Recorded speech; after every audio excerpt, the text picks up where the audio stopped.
The University of Montevallo is a quaint college located in the center of Alabama.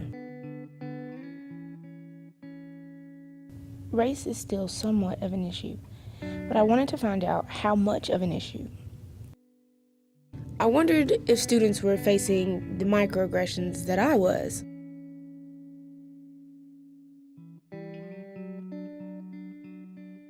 I'm Brandon, or BJ Edwards. My name's Pamela Faddis. Lonnie Coleman. Amara Scrubs. Yes. Can you tell me why?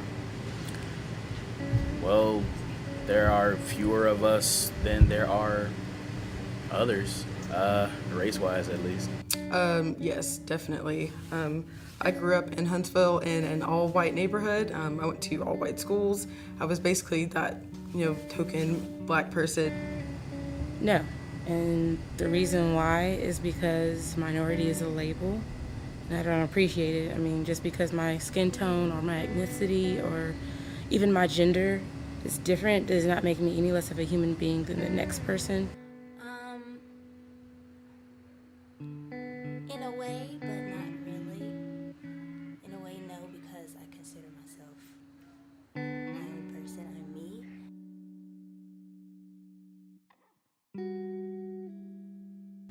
I've actually been decently lucky with all that happening to me.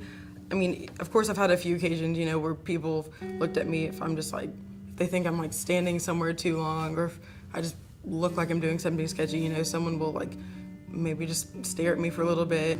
There's times where I've gone to a restaurant and I was waited on last. I've gone to a bar and waited on last, and money up and everything.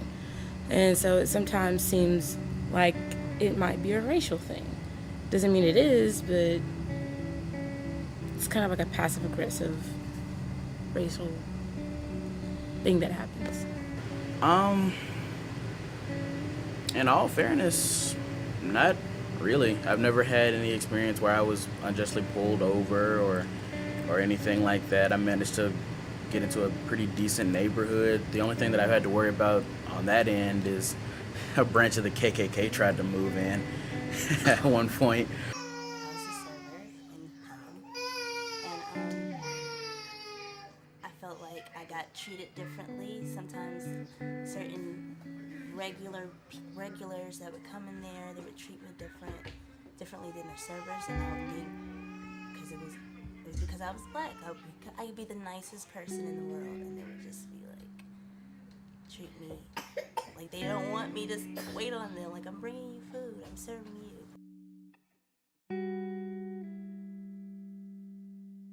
Like, we're in the Bible Belt, Deep South. People have their southern views. So it's getting there, but we're still like way behind. Alabama being the state that it is, and being in the Bible Belt, and also being one of the former states that were aiming for a confederacy and a break from the northern part, in the 1800s during the Civil War, there's a lot of excess, kind of like spillover from that time. I think that it is more general. It's just people like to try to blame it or like focus it entirely on the South, because the South is the place that publicizes it the most. They talk about it the most, and they're the most outspoken about it.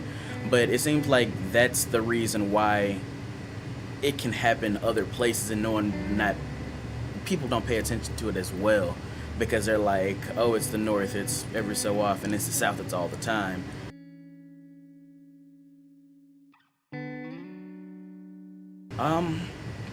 Pretty much the same thing that all progressive young African Americans have been trying to do lately. Go to college, get an education, make better of themselves, move up through society, teach, learn, teach again. I mean, you can't really do much more than that. You can't force someone's opinion. You can only show them there are ways through success. Man, that's a great question. I think it requires like acceptance among like everyone. I think it requires like this generation coming up.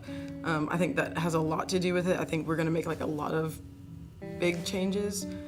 I think it should be advertised. Tolerance in general should be advertised. Not just tolerance, because tolerance is just a very easy way out saying, well, I tolerate what you do.